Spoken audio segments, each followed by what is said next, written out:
안녕하세요. 한의사 이경입니다. 자, 오늘도 신현태 원장님과 함께 암 한우분들에게 도움이 되는 정보 나눠볼까 하는데요. 자, 안녕하세요, 원장님. 안녕하세요. CS 한방병원 병원장 신현택입니다. 오늘은 선항암을 하고 계시거나 계획 중인 암 환우분들이시라면 꼭 귀담아 들으면 좋을 정보입니다. 선항암을 하는 시기에 어떻게 하면 효과적으로 잘 보내실 수 있는지 알아보겠습니다.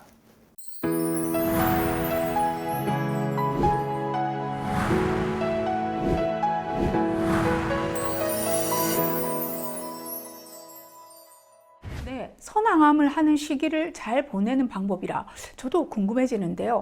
선항암을 필요로 하는 경우는 주로 유방암 그리고 직장암 같은 암이죠. 선항암에 대해 좀 더 자세하게 설명해 주시면 좋겠습니다. 왜 하게 되는 거죠? 과거에는 주로 수술 이후에 항암 치료를 하는 후항암이 주된 치료 방법이었죠. 하지만 최근 10여 년 전부터는 수술 전에 항암 치료를 먼저 하는 이른바 선항암, 선행항암이 새로운 표준 치료법으로 자리를 잡아가고 있습니다.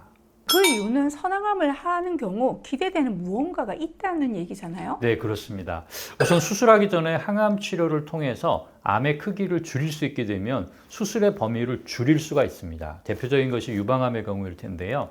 유방 전체를 떼어내야 하는 전절제 수술 대상인 분들이 선항암을 통해서 암 크기를 줄이게 되면 부분 절제만으로도 암 제거가 가능해져서 유방을 보존할 수 있다는 장점이 있는 거죠. 또 직장암과 같은 경우에서도 수술 범위가 줄어들면 수술로 인한 후유증을 그만큼 줄일 수 있는 거고요. 큰 의의가 있군요. 자, 직장암의 경우라면 암이 발생한 부위로 인해서 항문의 기능을 보존할 수 없었던 분들이 선항암이 잘 되게 되면 항문 기능을 유지할 수도 있게 된다는 건데요. 삶의 질에 큰 차이가 있을 것 같습니다. 선항암의 또 다른 장점은 암은 전신질환이기 때문에 발견된 순간 이미 전이의 위험성이 있게 마련인데요.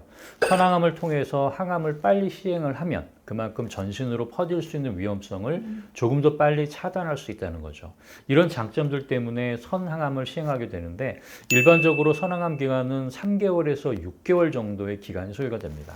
네, 꽤 긴 기간이네요. 자, 이 기간이 긴 만큼 여러 가지 항암 부작용들에 대한 대처도 굉장히 중요할 것 같은데요. 네, 그렇습니다. 오늘 말씀드릴 내용의 주제가 바로 그 부분에 대한 것인데요. 선항암 기간은 암종과 병기 그리고 기타 여러 가지 상황에 따라 다를 수 있겠지만 유방암의 경우는 보통 6개월 정도가 스탠다드고요.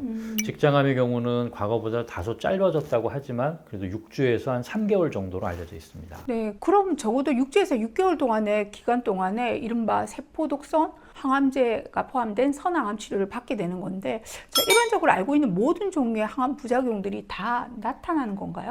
네, 맞습니다. 선항암의 경우도 다르지 않아서 항암제의 종류에 따라 조금 차이는 있겠지만 거의 대부분의 항암 부작용들이 나타나는데요. 구체적으로 오심부토나 식욕부진, 또 구내염, 구강건조증, 또 설사나 변비, 심한 피로감, 또 체력 저하, 관절통, 근육통, 또 전신이 붓는 현상들, 또 가려움증, 피부 발진, 발열이라든지 말초신경병증으로 인한 손발저림, 또 호중구 감소증, 탈모나 간 기능 이상, 혈뇨나 방광염 등 다양한 증상들이 나타날 수 있습니다. 이런 증상들은 초기부터 나타나는 경우도 있고 회차가 반복되면서 조금씩 더 심해질 수도 있죠. 네, 말 그대로 증상들의 쓰나미네요. 결국 선항암 기간 동안 이런 부작용들에 대한 관리를 잘 하는 것이 관건이겠는데요. 부작용들이 심해지면 정해진 항암 스케줄을 소화하지 못하는 경우도 발생하게 돼서 항암 치료의 기대 효과가 저하될 수 있으니까요. 그런 면에서 저희 병원과 같은 2차 병원에서의 면역 치료, 또 서포티브 케어라든가 부작용에 대한 관리 등이 중요한 의미를 가진다고 보겠는데요. 자, 실제 사례도 한번 소개시켜 주시죠. 네, 첫 번째 사례는 유방암으로 선항암 치료를 하고 계시는 50대 여성 환자분이신데요. 저희 병원에 오시기 전에 다른 암 요양병원에 계셨었는데 오심부토나 식욕부진 등으로 정상 식사를 전혀 못하고 체중도 계속 줄어들면서 너무 힘들어하는 그런 상황이었습니다.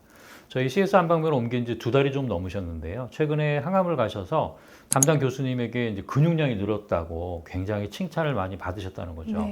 그래서 주위에 항암하는 이제 분들을 다른 분들을 이제 보니까 다들 식사도 제대로 못하고 체중도 줄고 해서 걱정이 많은데 자신은 주위 분들로부터 항암하는 환자 같지 않다는 이야기까지 들었노라고 이제 기뻐하셨습니다. 아마도 저희 병원에서 시행하는 여러 가지 면역 치료나 암 환자용 맞춤 시기, 또 영양 수액 치료, 부작용 관리 치료 등이 도움이 된 것 같다고 고마워하셨습니다. 환자의 느낌만이 그런 것이 아니라 객관적인 검사 지표도 좋아졌는데요. 몸의 쇠약도를 파악하는 데 가장 많이 사용되는 지표가 체수분 검사상 확인되는 위상각, 또 부종 상태, 체중의 변화인데요. 이 환자분의 경우 전후를 비교해 보면 처음 내원 당시에 위상각이 4.6, 체중이 60kg, 근육량이 22.8kg로 확인되는데요. 3주 후에 이 항암이 진행되는 기간이었거든요. 검사 상태를 보면 위상각이 5.0까지 올라가고 체중이 63kg, 또 근육량이 24.3kg로 늘어난 와. 것이 확인됩니다. 물론 환자분의 컨디션이 좋아진 만큼 항암 부작용의 회복 속도도 매우 빨라졌죠. 항암 치료가 지속되는 과정에서 오히려 지표들이 좋아지고 있다는 것이 놀라운 점입니다. 정말 좋은 경과가 확연히 드러나는데요. 특히 유방암의 경우 선항암 기간도 길고 수술 이후에 후항암, 방사선 치료 등 표준 치료가 정말 긴 기간 동안 진행되기 때문에 표준 치료로 인한 면역 상태가 나빠질 가능성이 더 높죠. 자, 그런데 선항암 기간 동안 이렇게 관리가 잘 된다면 수술 이후의 치료들도 경과가 좋을 가능성이 꽤 올라가겠는데요. 그리고 결과적으로 암 전반에 대한 좋은 치료 효과도 기대할 수 있을 것 같고요. 자, 재발과 전이를 방지한다는 측면에서도 정말 의미가 있는 결과로 생각됩니다. 네, 두 번째 사례는 60대 남성 대장암 환자분이신데요. 항암 치료로 인한 복통, 설사, 손발 저림, 혈압 저하, 기력 저하, 식욕 부진, 체중 감소 등 대표적인 그런 부작용들 다 경험을 하셨습니다. 선항암이 진행되시는 동안 침 치료와 보충익 기탕이라는 한약 복용, 그리고 면역 주사, 영양 수액 치료 등을 꾸준히 하셔서인지 초진 당시에 이제 수술이 불가하다는 판정을 받으셨었는데 3개월이 넘는 선항암 치료 기간을 잘 견디고 결국 수술도 받을 수 있으셨고 네. 또 전이된 부분의 암도 사라져서 기뻐하셨죠. 지금은 외래로 꾸준하게 면역 치료와 부작용에 대한 관리를 받고 계시고요. 선항암 치료의 경우 역시 부작용이 만만치 않을 겁니다. 개개인의 특성에 따라 나타나는 여러 가지 문제들을 세세하게 즉각적으로 대처하기는 쉽지 않겠지만 대학병원에서의 치료 중 부족한 부분을 채우는 저희와 같은 2차 병원의 면역 치료가 선항암 치료를 하시는 분들에게 분명 큰 도움이 될 수 있을 거라고 확신합니다. 자, 오늘도 신은택 원장님 도움 말씀 감사드리고요. 시청해주신 구독자 여러분들께도 감사드립니다. 감사합니다.